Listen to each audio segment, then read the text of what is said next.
The scent of lavender used to be something I cherished deeply. It reminded me of Sarah, her skin, her shampoo, the fabric softener she favored. It was a scent that made me feel at home. Now, even the faintest trace of it causes my stomach to tighten. It's a bitter reminder of everything I've lost, of everything she shattered. Normally, I'm not one to indulge in drama, but when your life feels like a tragedy, I suppose a bit of theatrics is warranted. We had been married for 7 years. 7 years filled with shared dreams, quiet mornings over coffee, and bursts of laughter throughout our cozy little home. We weren't perfect, but we had our foundation built on love and mutual respect. Or so I thought. I can still remember the day things began to unravel. The day everything started to tilt off its axis. Sarah had become distant, distracted. The sparkle that once graced her eyes had dimmed, replaced by an unsettling restlessness. She'd come home later than usual, claiming it was because of extra meetings at work. Her explanations didn't fool me, though. There was an aloofness in her tone that set off an alarm inside me. My stomach churned with a sense of dread I couldn't put into words. One evening, I stumbled upon a text on her phone, nothing too alarming at first glance. It was a simple message, a "see you later" from someone I didn't know. But there was an unspoken intimacy behind the words that made my chest tighten. I confronted her immediately, showing her the message with trembling hands. She denied it, brushed it off as nothing more than my imagination running wild. But I saw it. The flicker of guilt in her eyes, the slight twitch of her lips, the subtle signs I had learned to read over the years. I began paying closer attention to her every move. I noticed how much more effort she put into her appearance, the new perfume she wore, how she flinched every time her phone buzzed. Slowly, I became a ghost in my own home, quietly watching the life I had known slowly unravel before me. I couldn't eat. I couldn't sleep. Each night, I lay next to her, the space between us growing wider with each passing day.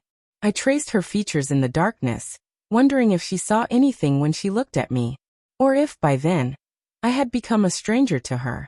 The digging was painful, excruciating.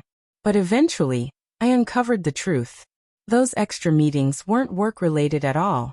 They were with Marcus, a bodybuilder from the gym. I found his pictures online, muscles bulging, a grin that reeked of arrogance. The "see you later" text was just the beginning of a much darker story. The messages I found were explicit, graphic, and made my blood run cold. They revealed the depths of their affair, secret meetings, whispered promises, and an utter lack of respect for the vows we had made. The knowledge of it all felt like poison, slowly seeping into my bones. A cold, quiet rage took over. But I wasn't going to lash out. I wasn't going to scream. I was going to make her see the enormity of her betrayal, and its consequences. My plan took shape, slow, deliberate, and methodical. On the surface, everything remained the same. We went through the motions. Coffee in the morning, hollow conversations, forced smiles. I even went along with the intimacy, though it felt like a performance. But all the while, I was watching, collecting every detail, every moment, storing it away for the right time. I began altering our finances, quietly opening a new account and diverting money bit by bit. I made sure to secure the assets and legal documents in my name, slowly erasing hers from everything. I consulted a lawyer, understood the legal implications of her infidelity, and prepared for the final confrontation. It was all building to a climax. The fuse was set. I just had to wait for the right moment. The opportunity came on our anniversary. We were supposed to be celebrating, reminiscing about the good times we shared. Sarah had even bought a new dress, a sultry red number that looked more like something she would wear for Marcus than for me. I booked a table at our favorite restaurant, the one where we had our first date. It was supposed to be perfect, romantic. But there was an undercurrent of tension. I could see it in her eyes, the nervousness. She knew something was coming. "I have a surprise for you," I said, keeping my voice deceptively calm. I pulled out an envelope with her name elegantly written on it. She reached for it eagerly, her hands trembling with anticipation. But inside wasn't a gift or a romantic gesture. It was the divorce papers I had filed that morning. Her face drained of color when she saw them. She stammered, tried to find words, but all she could manage was, "What is this?" "It's a divorce," I I replied coldly, staring at her.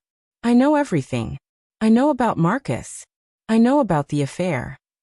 She tried to deny it, to lie her way out, but I wasn't fooled. I showed her the evidence. Photos, messages, dates, everything I had painstakingly collected. I watched as her confidence evaporated, replaced by sheer terror. I explained how I had been watching, how I had moved our money, how I had secured all the assets. She was going to be left with nothing. I want you to suffer, I said, my voice laced with quiet fury. You thought you could play both sides, but you forgot something important. I was paying attention. The drive home was silent. I didn't look at her, didn't acknowledge her presence.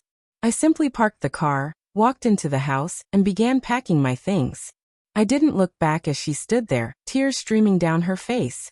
I rented a small apartment nearby, just far enough away to give her space, but close enough to remind her of what she had lost. I sold the house. The money went to me. She was left with nothing.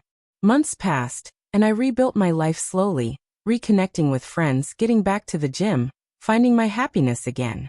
Meanwhile, Sarah's life spiraled. She tried to contact Marcus, but he ignored her. She struggled to find a place to live, and ended up sleeping on a friend's couch. Her life had fallen apart. One day, I received a message from a mutual friend. Sarah wanted to see me to talk. I agreed. Not because I wanted her back, but because I wanted to see her and know without a doubt that what I did was right. We met at a coffee shop. She was a shell of the woman I had known. Her once bright eyes now hollow. She started crying as soon as she saw me, begging for forgiveness.